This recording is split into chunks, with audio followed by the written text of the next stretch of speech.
ဒီနေ့ tutorial လေးမှာအဓိကမိတ်ဆက်သွားအဓိက tutorial lab လုပ်ပြပေးသွားမှာတော့ SDN lab ပဲဖြစ်ပါတယ် SDN ဆိုတာကသူ့ရဲ့အတူကောက်နာမည်ဖြစ်ပြီးတော့အရှိန်ကောက်နာမည်ကတော့ software defined networking ပဲဖြစ်ပါတယ် software defined networking ကအခုဆိုလို့ရှိရင်တော်တော်ကြအသုံးပြုလာကြပြီ 5G မှာလည်းအသုံးပြုတယ်အဲ့တော့ကျွန်တော်တို့ဒီ SDN အကြောင်းလေးကိုမိတ်ဆက်လိုက်ရအောင်เนาะအဲ့တော့ SDN ကကျွန်တော်တို့ layer 3ခုနဲ့ဖွဲ့စည်းထားတယ် application layer control layer data plane layer အဲ့တော့ data plane မှာကြတော့ data plane ကကြတော့ network device တွေတည်ရှိတဲ့နေရာဖြစ်ပြီးတော့အဓိကအားဖြင့်တော့ router တွေ switch တွေပေါ့ဒီ router တွေ switch တွေက SDN controller နဲ့ဒီပြန်လည်ဆက်သွယ်တဲ့ဟာမှာ southbound interface ကိုအသုံးပြုရတယ်ဒီလိုပဲကျွန်တော်တို့က SDN က programmability ပေါ့နော်ဒီ program ရေးလို့ရတဲ့အတွက်ကြောင့်ကျွန်တော်တို့ဒီ application layer ပေါ်မှာရေးထားတဲ့ rule application SDN application တွေကဒီ SDN controller နဲ့ပေါ့နော် northbound interface ကိုအသုံးပြုပြီးတော့ဆက်သွယ်ကြတယ်ဒါကတော့အကြမ်းဖြင့်ပေါ့နော် SDN ရဲ့အကြမ်းဖြင့် architecture ပဲဖြစ်ပါတယ်အဲ့တော့ traditional network နဲ့ကျွန်တော်တို့ SDN network နဲ့ဘာကွာလဲဆိုလို့ရှိရင် traditional network မှာ router တွေ switch တွေကသူတို့ကိုယ်ပိုင် routing table တွေရှိတယ်ဒီ routing table တွေကိုကိုယ်တိုင်သူတို့ decision ချပေးနိုင်တယ်ကျွန်တော်တို့ကဒီ OSPF တို့ EIGRP တို့ဒါတွေကို router တွေမှာတွားပြီးတော့ run ရုပ်ပဲ switch တွေဆိုလို့ရှိရင်လည်း LAN switch လုပ်လို့ရတယ်အဲ့ဒီတော့ဆိုလိုချင်တာကသူတို့ဒီ network device တွေမှာက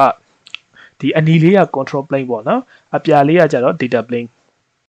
သူတို့စီမှာကိုယ်ပိုင် routing table topology table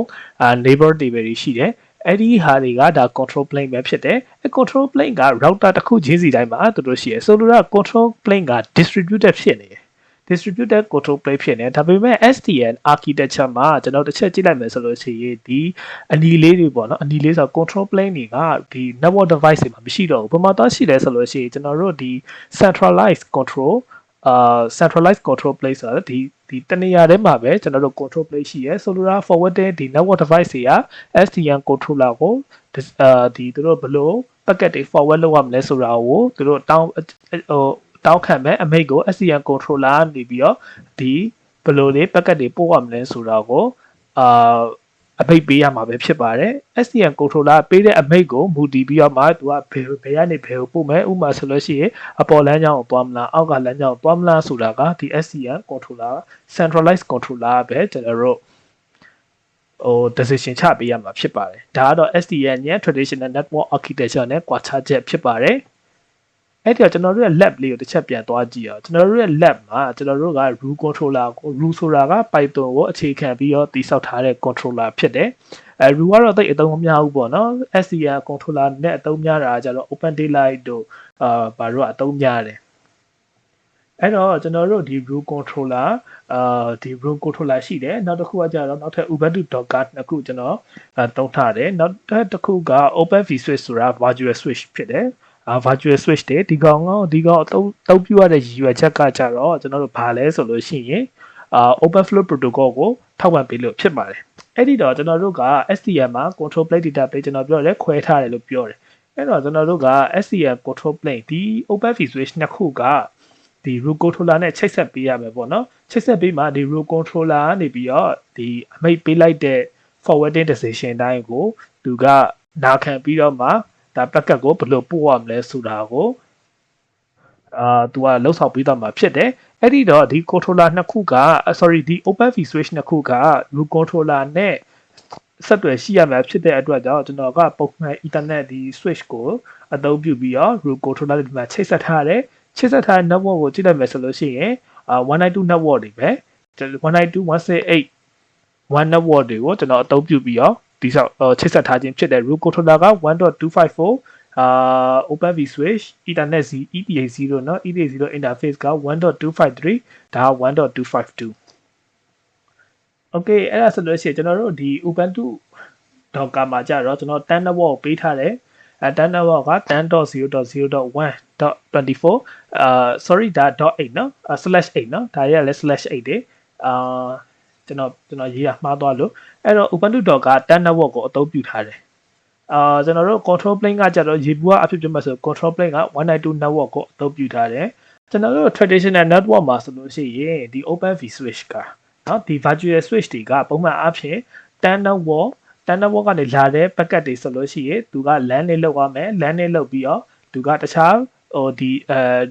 LAN လောက်ပြီးတော့တခြားဒီတစ်ခုကိုနောက်ထပ် open switch နောက်ထပ် switch တစ်ခုရဲ့ဟာကိုသူပို့ပေးမယ်ဒီ switch ကရောက်သွားပြီဆိုရင်ဒါ LAN လေးလောက်ပြီးတော့ဒီ Ubuntu နောက်ထပ်သက်ဆိုင်ရာ destination ကိုပို့ပြီးတော့မှာဖြစ်ပါတယ်ဒါကတော့ traditional network တွေရဲ့လောက်ဆောင်ချက်တွေပေါ့နော်ကျွန်တော်တို့ဒီ STM မှာကြတော့ဒီလိုမျိုးလုပ်လို့မရတော့ဘူး STM မှာဘာလဲဆိုလို့ရှိရင်သူကဒီ root controller ကနေပြီးတော့ဒီ root controller ကနေပြီးတော့ assign ချပေးရဲ့ decision တွေကိုပဲသူကနာခံရမယ်ဒီ forwarding rules အတိုင်းသူပို့ရမယ်ဆိုလိုတာ root controller ကဘာ forwarding rules မှမချပေးဘူးဆိုလို့ရှိရင် open vSwitch က forward လုပ်နိုင်မှာမဟုတ်ဘူးဆိုလိုတာဒီ ubuntu docker guest 1က packet တွေကို guest 2စီကို forward လုပ်နိုင်မှာမဟုတ်ဘူးဒါကတော့ STM architecture ရဲ့ဒါလောက်ဆောင်ချက်ပဲဖြစ်တယ်အဲ့တော့သူကဘယ်လိုလုပ်ရမလဲဆိုလို့ရှိရင် okay ဒီ docker guest 1ကနေပြီးတော့ပို့တဲ့ packet တွေက open vSwitch ကိုရောက်မယ် open vSwitch ကဒီ packet ကိုဘယ်လိုပို့မလဲဆိုလို့ရှိရင် packet image packet ကို root controller စီကိုသူကပို့လိုက်မယ်အဲ့တော့ root controller ကနေပြီးတော့ဒါကျွန်တော်ကဒီ landing application ပေါ့နော် run နဲ့အဲ့ဒီဟာပါပြီးသားကျွန်တော် root controller လုပ်တဲ့အခါကျရင်တစ်ချက်ပြမယ်အဲ့ဒီ application run ပြီးတော့ဒီ packet ရဲ့ဒါ source port ကိုသူက LAN နဲ့လုပ်မယ် LAN နဲ့လုပ်ပြီးတော့ forwarding rules ကိုforwarded decision ကိုဒါသူကချပေးမယ်ဆိုလိုတာကETH2 ကဝင်ရင်ETH1 ကိုတွားETH1 ကနေပြီးတော့open vSwitch 2ရဲ့ ETH1 ကိုရောက်သွားမယ်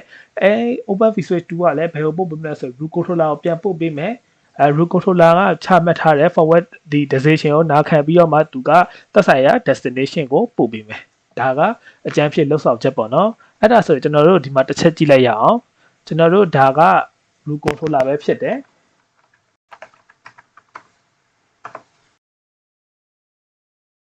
ဒါ root controller မှာကျွန်တော်ကဒါဟို landing လုပ်တဲ့ program ကို run ထားတာပေါ့နော်တကယ်လို့ root controller တွဲလိုက်ပြီးတဲ့က root controller မှာသူ့မှာဒီ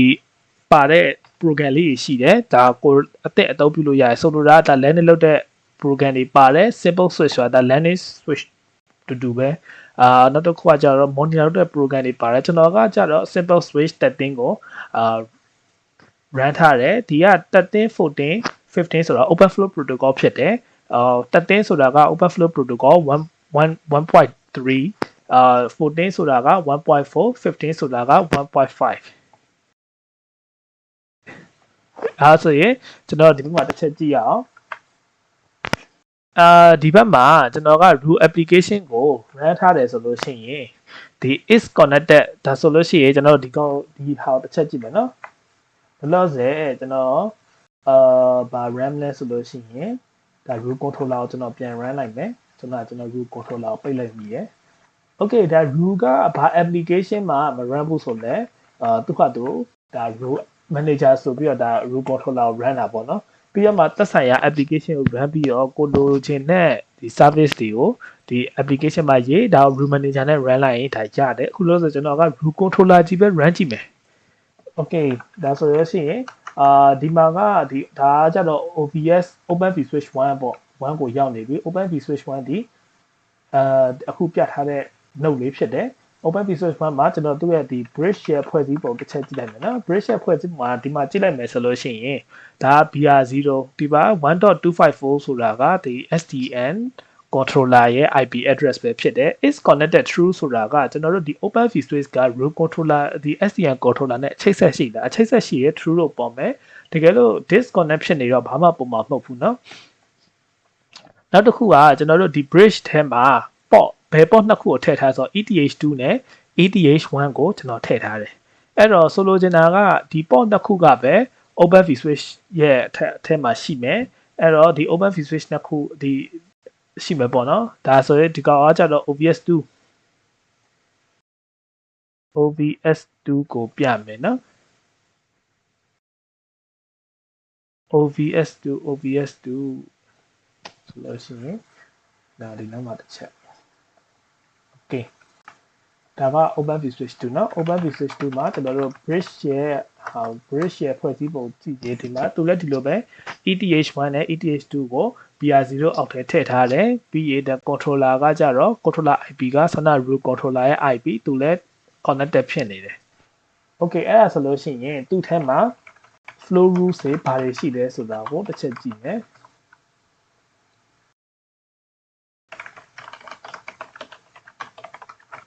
Okay ကျွန်တော်တစ်ချက်ပြချင်တယ် loss ကဆန္ဒကျွန်တော် landing program run ထားတဲ့အတွက်ကြောင့်သူ့မှာ flow rules တွေရှိနေတယ်အဲ့တော့ဒီ flow rules ကိုကျွန်တော်တို့ဖျောက်ပြီးတော့တကယ်လို့ flow rules ဆိုတာဘာလဲဆိုလို့ရှိရင် open flow rules က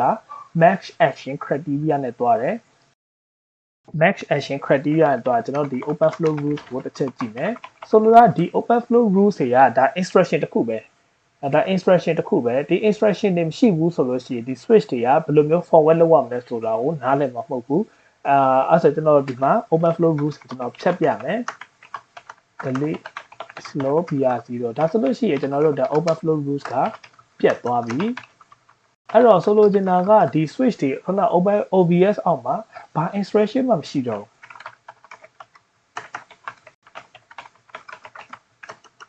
ဒီမှာကျွန်တော် rules တွေဖြတ်လိုက်ပြီ OSCTO gap flows Okay ဒါဆိုလို့ရှိရင်ဆန္ဒဒီအပေါ်မှာရှိခဲ့တဲ့ flow rules တွေဘာမှမရှိတော့ဘူးအဲ့ဒါဆိုလို့ရှိရင်ကျွန်တော်တို့ဒီကောင်ဒီ Ubuntu 1 က Ubuntu 1 ရဲ့ interface က 10.0.0.1 ဒါက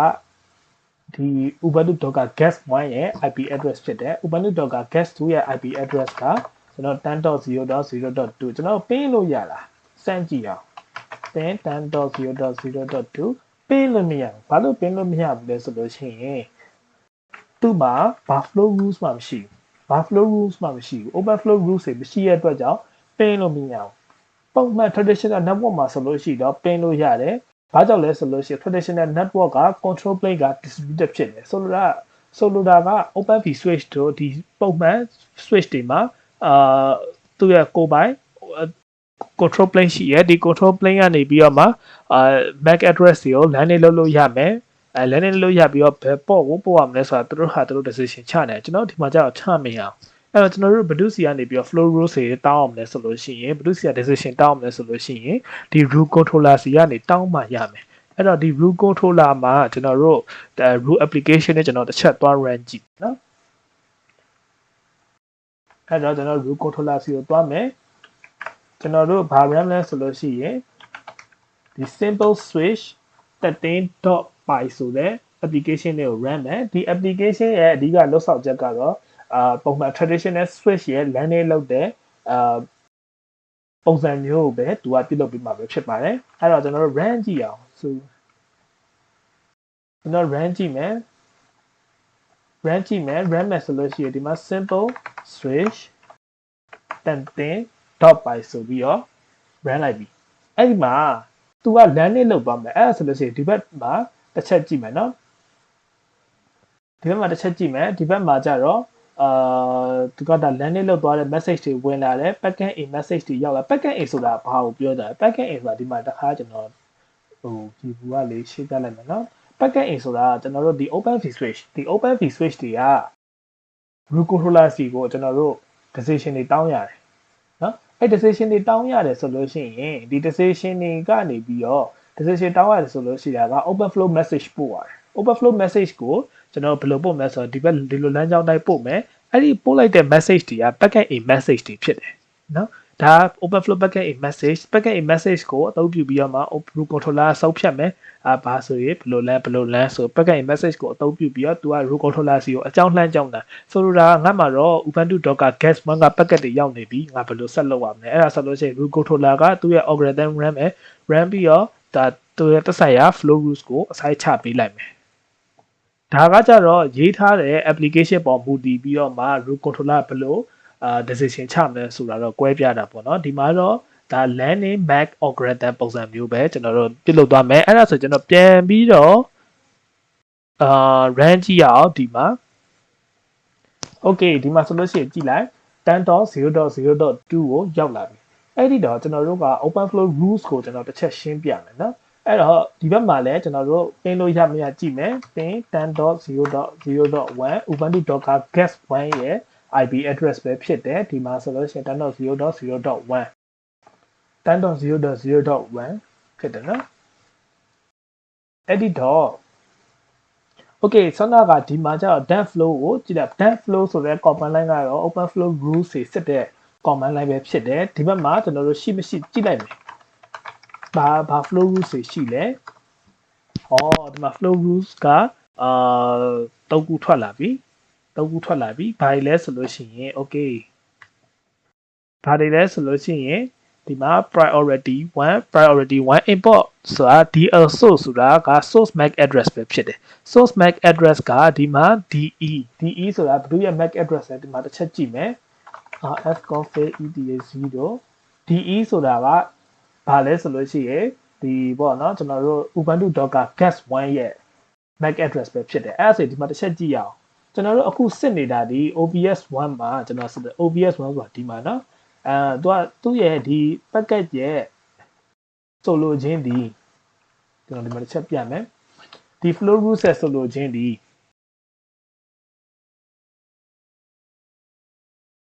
ဒါလေးပါ okay ဒီလိုပြမယ်နော် okay ဒီ flow root ဆက်ဆိုလိုခြင်းဒါဒီ DL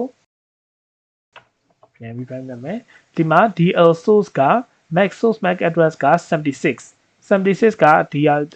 Ubuntu Docker guest file ရဲ့ source MAC address destination MAC address က FA ဆိုလိုတာကUbuntu Docker guest 2ငါနေပြီးတော့ guest 1ကိုလာတဲ့ packet တွေဆိုလို့ရှိရင်ဘာလုပ်ပေးမလဲ action က output 3ဆိုတာက port number 3အဲ့ဆို port number 3ကဘာလဲကျွန်တော်တစ်ချက်ကြည့်လိုက်မယ် OFCTS show BR0 port number 3ကကြတော့ ETH2 ဆိုတာကဒီကောင်ရဲ့ဒီ higher interface လေးပဲဖြစ်ပါတယ်အဲ့တော့ ဆိုလိုချင်ဒီ OBS switch က Ubuntu Docker guest 2ကနေပြီးတော့ guest 1ကိုလာတဲ့ packet လမ်းကြောင်းဆိုတာသူကအခု mouse pointer ပြထားတဲ့အတိုင်းသူလာမယ်ဒီလာမယ်နော်ဒီကလာမယ်ဆိုလို့ရှိရင်ကျွန်တော်ဒီမှာတစ်ချက်ကြည့်မယ် import number ကိုကျွန်တော်တို့တစ်ချက်ကြည့်လိုက်မယ်နော် import number ကဘာလဲဆိုလို့ရှိရင်ဒီမှာ import number က2 import number 2 port number 2ကနေပြီးတော့လက်ခံရရှိတဲ့